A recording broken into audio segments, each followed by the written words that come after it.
Welcome back to the end zone, everybody. I tell you what, we've had a couple weeks where the weather hasn't really cooperated too much, and it's crazy to say, but I looked at the schedule, Hallie, like even a couple days ago, and I thought, oh my gosh, we're down to one hand, count on one hand, of high school football weeks left in the regular season. Of course, we started earlier in August. It's kind of crazy. It's flown by, and it's good because a couple teams we're going to show are making some really good strides, getting their first and second wins here. Yeah, and of course we have the beautiful weather now. We dealt with all the rainstorms and that earlier in the season. A team that did struggle earlier in the season, mostly because of their schedule, is Lexington Catholic, and you paid a visit there tonight. Exactly. They had to make sure they got a win versus Lloyd Memorial. They won last week versus Woodford-County, a team that's been kind of a punching bag this season. Lloyd Memorial coming down from Northern Kentucky, Erlanger proper where they are from. Could Catholic make it 2 in a row? Late in the first quarter, that's themselves any favors there. They throw the interception like that one. The juggernauts of Lloyd Memorial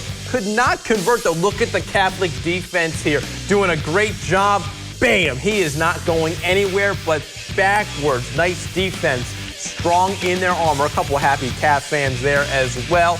And I tell you what, as the second half got in, Nick Bosch's team really had to lock in, and they came back. It was a 1-point advantage for the Juggernauts, 7-6 at the half. But lex-cath wins it 23-14. They say it's not how you start the season, it's how you finish it, and that very well could be the case for Lexington Catholic. All right, we're going to end on a pretty evenly matched game. 3-3 Tates-Creek visiting 4-3 Lafayette. Commodores up 19-10 at the half. Darnell Burnside Jr. stretches this ball all the way to Luke Cooper. Beautiful catch. He'll tell you right there, that's a first down if you couldn't tell by the yards of that one. Same drive, and the Commodores include the run game. Brian Evans Jr. pushes forward. Whistle is blown, says forward progress. He is over the line. That's a touchdown for Tates-Creek. All right, Generals now with the ball. Ranson Payton sees pressure, dumps it off to Tristan Taylor.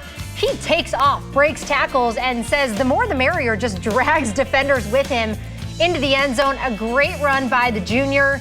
All right, Creek with the ball again. Some deja vu here maybe as Darnell Burnside Jr. connects with Luke Cooper again, this time in the end zone. The Commodores improve over 500 with this 46-30 win over Lafayette.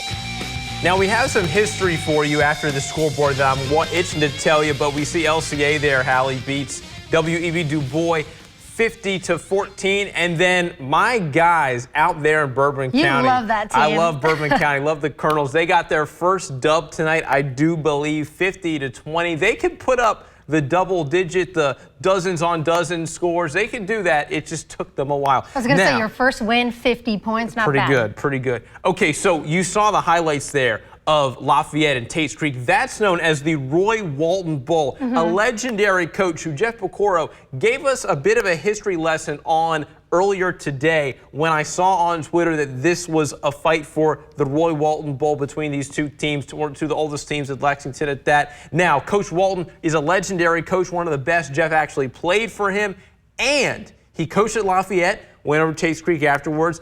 Crazy story. When he was at Lafayette, there was a player running down the sideline back in the day, and Coach Walton went on the field and wrapped him up. And so he was let go by Lafayette, found himself at Center Parkway at Tates-Creek. So that's an interesting little historical tidbit there that I'm sure a lot of you would enjoy. But we see there that it was a great game in Roy Walton's honor tonight.